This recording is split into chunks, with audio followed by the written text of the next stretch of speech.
Right, so recently we've seen a lot of changes in the game. Features such as these mercenaries that are supposed to help people be able to find parties a lot easier. There's some things about mirror changes, and aside from that, we're going to answer some viewer questions. But first, I guess we'll start off. Let's talk about the mercenary features. So essentially, in a game like this, for example, it usually relies on you to have a balanced party of individuals, like a tank and a healer, in order to complete Allods, but many times the right people wouldn't be online. So what they've introduced here in the game is the ability to summon these NPCs to help you fill in those spots that normally no one would be available for. And as you can see here, we're just testing it out. In this Allod here, we summoned a warrior and a psionist just to see how well they do. And apparently, Eartha, you really hate this Lisa person, right? Oh man, Lisa was horrible. All I can say, she is not even... She's a leech, man. She's not pulling her weight. It's like, if I'm gonna pay 75 gold for someone, I have to at least be equal level to me. So, and what do you have to... she was bad. And what do you have to say about this guy's tanking skills, Mother? I didn't like it at all. He was taking aggro from me, but not doing, anywhere near the damage I would do. I'd have to say subpar tank. I mean, gets the job done, but didn't like it. And how about you, Tess? Well, I think Lisa really brought some spirit to the group, and I think that tank was really good looking, so I'm kind of biased. Oh, I'm crushed. Oh my God. The tank right is now. An orc, though. What is this? That is true. Oh, is that? To be fair, I think the worst out of all of them was the healer, though, because she just didn't heal. Yeah, the healer was really bad. Yeah, as you can see here, in another Allod here, we took the healer and he's supposed to heal people. I think at first we thought Muzza found his love, actually, as you can see here. But then afterwards, I guess after a really short spark, all of a sudden you see Muzza here arguing, telling that person to try to heal Cozy, but she just sits there AFK. So how do you react to that, Muzz? I don't know whether she was just sort of sitting there, sort of looking at me from behind and forgot to heal or what, but yeah, she was just sort of useless. This is Muzz we're talking about, though. I follow him around. It's kind of hard not to. Oh man. Uh-oh. This video just went downhill. No, it didn't. Like, I remember previous comments. No, yeah. Oh, as you can see though, at least I'm running around here. You can see they sprint really, really fast. I guess that's one positive. I also found she was really eager to aggro mobs. Like at one point we saw her running across the map to grab a mob, and we quickly had to tell her to retreat. Otherwise we'd have other mobs sort of running in and attacking us. Now there was another interesting topic where we recently just got a patch, as everyone knows, and basically this is a faction-based game where there's one side is the League and the other side is the Imperial.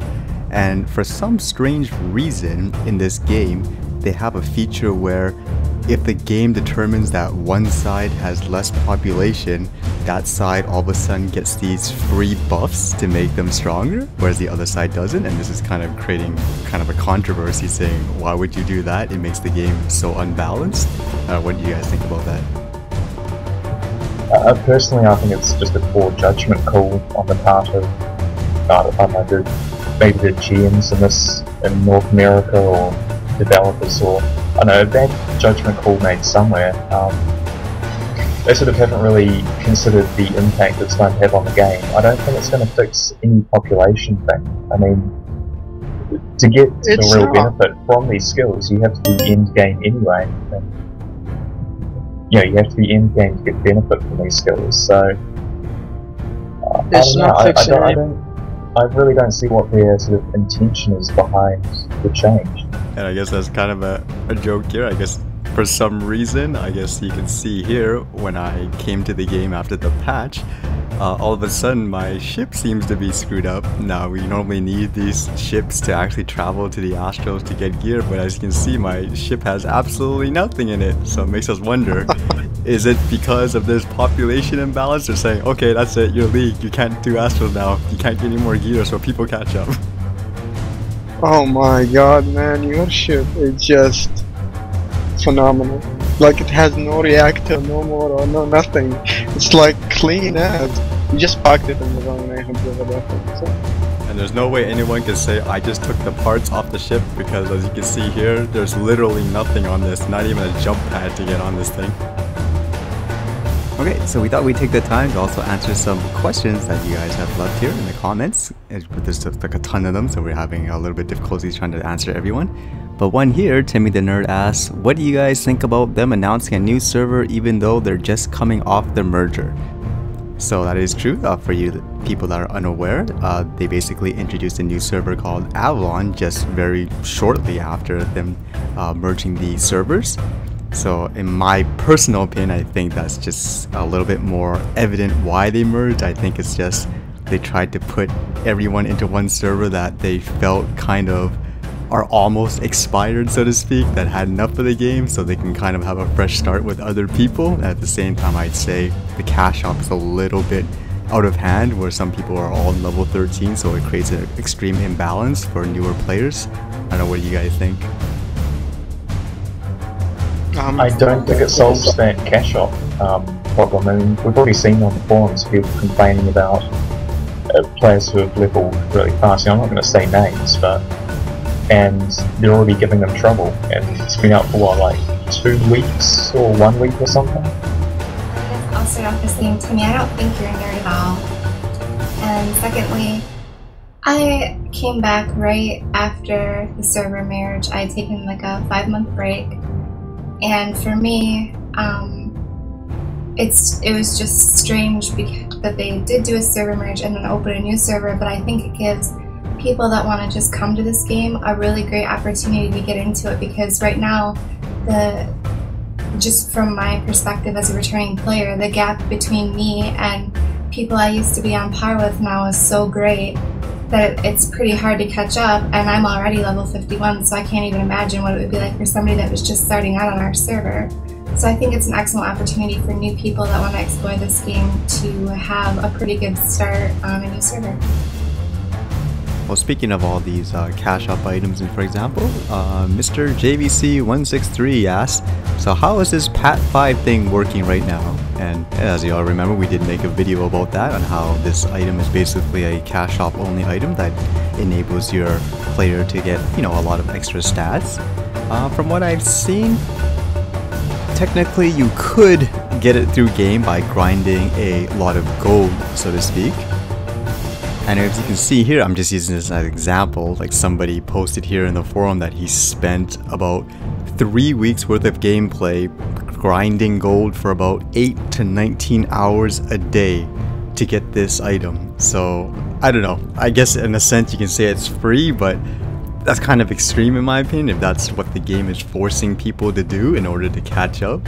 I mean, let alone from that not making sense even from a real life financial point of view, playing that long in the game, which makes it a job.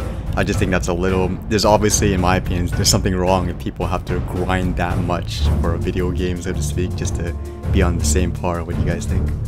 Having said that though, there's nothing forcing you to, you know, buy the full thing. Why do we have the, you know, sort of part-time Pat 5 thing you can activate?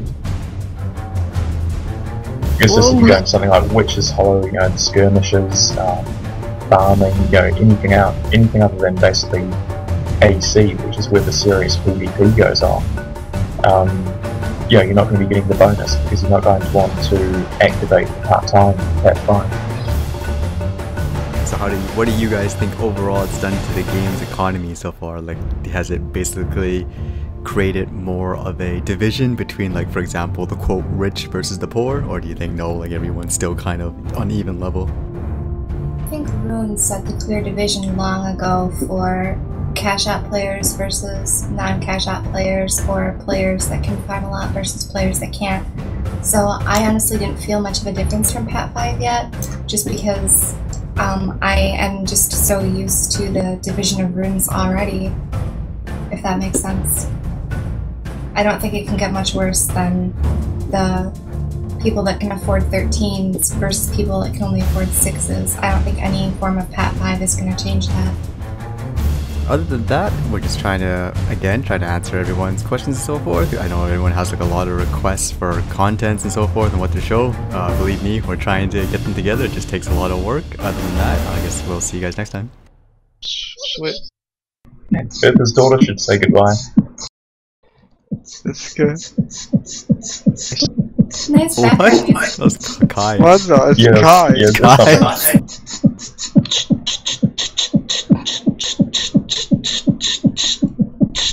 Dude, you should earn money from this, man.